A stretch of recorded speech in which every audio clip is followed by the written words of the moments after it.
We're here at Crossing Healthcare today to speak to Rebecca Armstrong, who's a behavioral health counselor here. I know you see patients of all ages, but today we're specifically going to be talking about kids. You work with kids as young as kindergarten all the way through high school? Yep. All right. Where are we today? And I think this is important because you have good advice for parents. And I think parents in 2023, 3 years out of COVID, really are themselves up against it in trying to figure out what's going on in their lives, what's going on in their kids' life.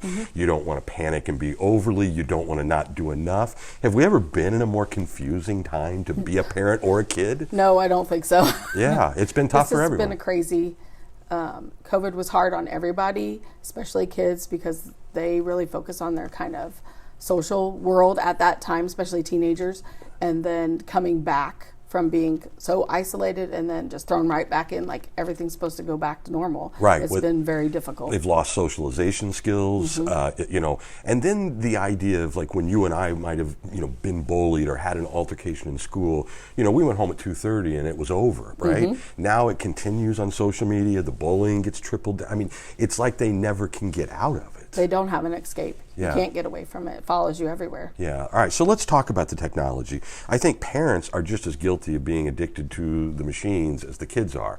How important is it to do downtime, to put the tablets away, to put the phones away, and sit down and just have conversations with your kids? It's hugely important.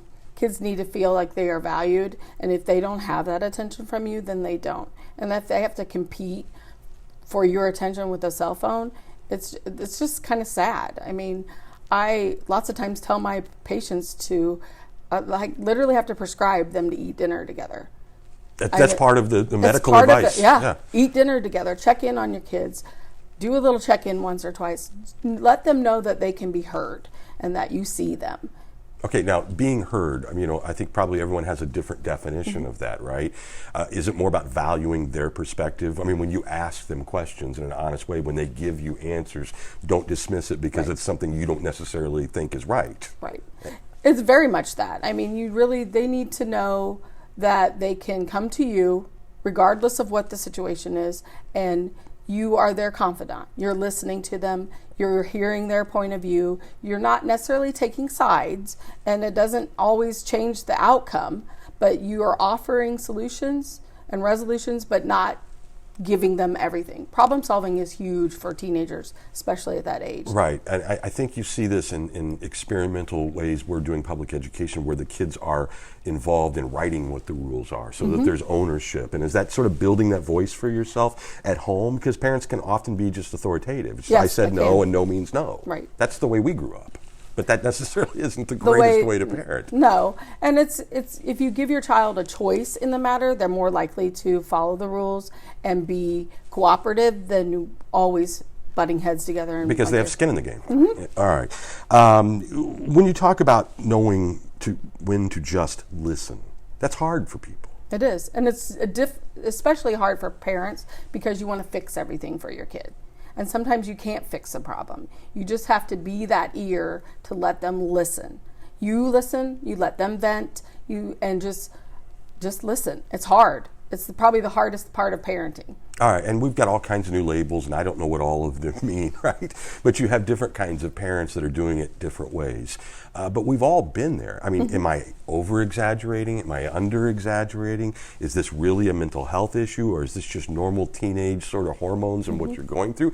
I think today it's really tough to navigate those waters and not feel like you're either underreacting or overreacting. How do you find the balance? I would say if all kids go through struggles, and teenage life is hard, especially. Even young kids go through struggles.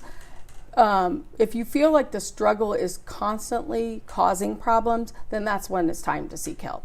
Okay, are there red flags? I mean, I know it's a very generic expression, but let's start with grade school kids. What might a parent notice where you would think, okay, we're going down a road that maybe needs to be addressed? If you have a kid that's normally really good at school and then all of a sudden they're starting to get in trouble at home and at school, or you have a child that's been pretty even-tempered and then all of a sudden mood swings, lots of temper tantrums, lots of crying fits, lots of whiny, clingy behavior, those are signs that something's going on that you need to talk about. All right, and is some of that amplified by COVID because we had such a unique once in a 100-year thing. Oh, yeah. We don't have that to lay over our childhood. We didn't have that, where for basically our senior, or at the time was a sophomore, missed his entire junior year of high school in person. I mean, that has to dramatically impact everyone's mental health and even complicate things even And more. especially for little kids that were like preschool age, where they were just starting to learn how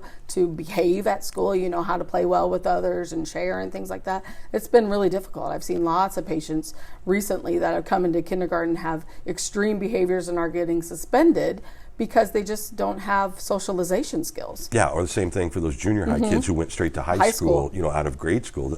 We're seeing a lot of that.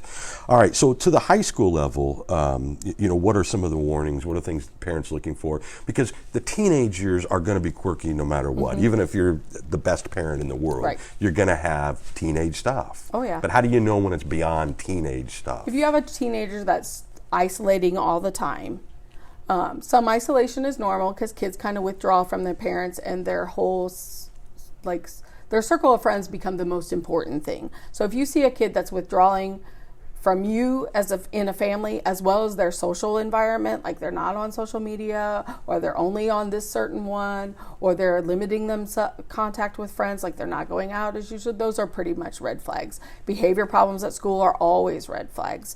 If you notice or suspect that your kid is using substances, those are red flags. Those are things that you need to have a conversation with your kid. And if nothing else, come to the first initial counseling appointment. When I meet with people initially, I usually have parents and kids meet together, and we can get kind of both sides of the story. It also gives a kid that sense of power that, hey, I have a voice in this situation. I have some control of what's going to happen to me. All right. And part of the talking points in getting ready for this was body language. And I don't think that most of us spend much time thinking about our body language. It's just natural to us. But your language and your kids' body language are very important. Your kids are constantly reading you, just like you're constantly reading them. So the thoughts that you have inside your head sometimes overpower what's actually going on. So an angry face, or what you might be like, I'm trying to understand, and have this puzzled look on your face. Your kid might be like, oh, they're really mad at me. I can't tell them everything. All right. And when you say help them recognize their emotions, what does that look like in a real life conversation? Just kind of validating that all emotions are good. And everything from happy, sad, mad, angry, all of those are value and normal and right to feel them in the moment.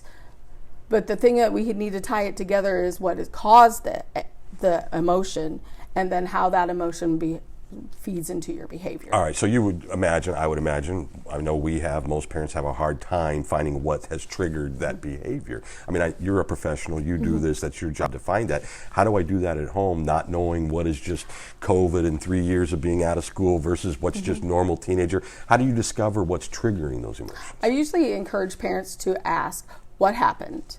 Are you hungry? Are you tired?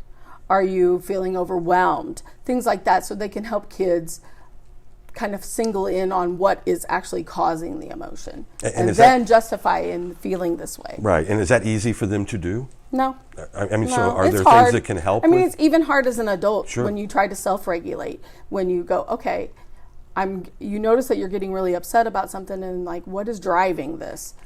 All right, so talk to me a little bit about coping skills. What things can people do to feel better? What kind of, maybe it's not to the point of therapy or seeing somebody, professionally in a healthcare setting. What are some just honest to goodness good advice things that you can do with your kids to help them cope with the emotions that they're feeling? Find something that they're interested in, what their passion is. Like for some people it's writing, for some people it's drawing, for some people it's coloring. Sometimes it's just spending time with your kid, carving out an evening to do like family game night, or just to go get coffee with a teenager. Just spending that little, or sit and watch a TV show together that everybody can engage into. Just the main thing with coping is the connections that you make with others, so that they become a positive support for you. Okay, for parents that are trying to walk a balance of, it's our job to be the adult and teach you how to be an adult. We want to feel like we want to protect you. That's just inherent in what we do. But we also want you to develop as your own person. Sometimes those things are in direct conflict with each other. And it's a hard balance to walk too, because I know I had a conversation with my own teenager of like, she's like, but you're my friend and you're my best friend, but I'm your parent right now. In time, we will be best friends, and we already are. But right now, I have to be your parent. And some things don't allow me to let you do what you want. I have to have those guidelines and protect you. Let me ask you about the stigma of just mental health in and of itself. I feel like we've come a ways, but there are long ways to go. Yes. I feel like that if everyone stepped forward tomorrow that desperately needs this help, there wouldn't be nearly enough resources to deliver it. I mean, is that? That's so true. We are short now, the way it right. is. But there is very much a stigmatism with mental health. It's both on the child part and the parent's part. The kid feels like there's something wrong with them. But they probably feel that way because mom and dad are reinforcing that. Sometimes, and sometimes just society is reinforcing it. I mean, you could have super supportive parents, but the kid's like, don't tell anybody I'm in counseling, because nobody can know that, Yeah. And they're willing to get the help. And on part of the parent side, it feels like many times you feel like a failure. Like it's somehow something I did or something I did wrong, or that I failed as a parent. But that's the self-awareness we were talking about. It's not you. Right. It's them, and the focus ought to be on them and not what it does to your ego. Right. But I think that happens a lot more than we think. Unfortunately. Is it also like what, people are treating mental health issues with substance abuse and all those kind of things? Do we see that particularly in smaller schools, smaller towns, where they feel like that's not a thing we have in our community? I mean, I feel like some of that stigma, even the more affluence or maybe the nicer place you live, there's less tolerance for some of these conversations. Oh yeah, definitely. Because it does look like a failure, or others are judging you. And so if you're in a kid in that situation, what's the best thing for them to do that they can do for themselves? Reach out to your parents if you have that relationship. If you don't, any trusted adult, especially a trusted adult at school. Lots of times schools have counselors or a favorite teacher that you trust. Church communities can be a good source of support if you're needing that extra help and you need help to tell your parents or an adult. All right, so somewhere that starts a conversation that could then lead down another path. Do you feel like with technology, the upside of that is there will be more help available to people? I mean, immediate help, where it's better to talk to somebody through a screen that knows what they're talking about initially than having to find a doctor's appointment and go to see that there might be help because of the technology. There is lots. I really am really happy about the new 988, because you can either call it and talk to someone on person, or you can text it back and forth. And it's anonymous. For many people, they don't want to be identified. That's a great point. Would people sometimes, some people feel more comfortable talking to a stranger who has expertise than they would in their small town or setting. Or even their parents. Yeah. Okay, that's great. So that number, which the state just put out recently. It's a nationwide. But we enacted it here in Illinois, will be a great resource then. Okay, staying calm. How much do the kids model our behavior, particularly the younger kids, and how we deal with trauma or drama or things that aren't going right in life? How important is that? I know you talked about body language earlier, but they're modeling behavior based on what they're seeing from us. Oh, yes. And they watch everything, even things that we think we prevent, they see, they still see. They hear everything, they see everything. And they're looking to see what is, quote, right. So parents have to be really mindful of their own behavior and how they handle a situation, because that's how the kids are going to be. You live what you learn. All right. And then finally, because I think this can't be overemphasized enough, a lot of drug abuse, a lot of just experimenting, is because you're not in a good place. And today with fentanyl and so much danger out there, you could have a kid overdose and die doing drugs one time. It's not like when we were kids. And I think sometimes parents need to be reminded of that. They think, oh, well, back in the day, everybody kind of did what it could be fatal with one dose. Yeah. And how, I don't want to, I'm not trying to terrify parents, but you have to be aware that that's out there in the world. And if your kid's not getting what he needs at home or she needs at home, they might be looking elsewhere for that. So that connection with your kid, that just checking in, even daily, that, hey, what do you want for breakfast? Or, hey, I saw you this morning, or check in after school. How was your day? That 10, 15 minutes can make all the difference. All right, communication then. It really does boil down to that. If you think that it's something that's beyond, the mom, the dad, the parent, whatever that might be, what's the first step? Like talk about crossing in particular. Maybe I don't have health insurance. Maybe I don't have, what are some of the obstacles that keeps people from getting help? Lots of times health insurance, especially for mental health, keeps people out. If it's an emergency and you feel like your child is a danger to themselves or others, you can always go to the ER and have them evaluated. What if they don't want, we get into an area like I'm talking maybe older teenagers, where that becomes something that you can't convince them to do. Who intervenes?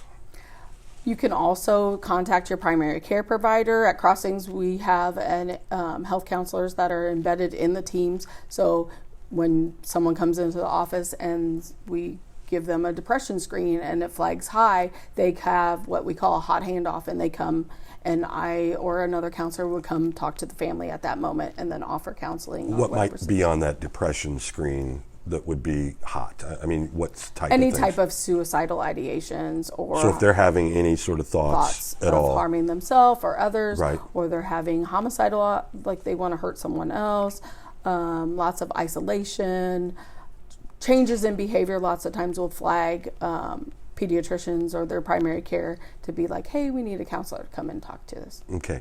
And then would you say the variety of people that I'm sure it's all over the spectrum, but some people can come and have a couple of conversations and feel like they're getting it squared away and figuring it out. Sometimes it's maybe just pointing out the stuff we've talked about with them in an office. Some might be much longer than that. I think sometimes the initial assessment is the hardest because it's the scariest one. You come in, this is a complete stranger. You got to talk to them. You're going to tell them their whole life story. And then sometimes that's all people need is that initial kind of like a dump of all my problems. And then for others, it takes a couple times. Therapy is very personal. It is whatever you need, and you have to meet the patient where they're at. Rebecca Armstrong, behavioral health counselor. Thank you very much.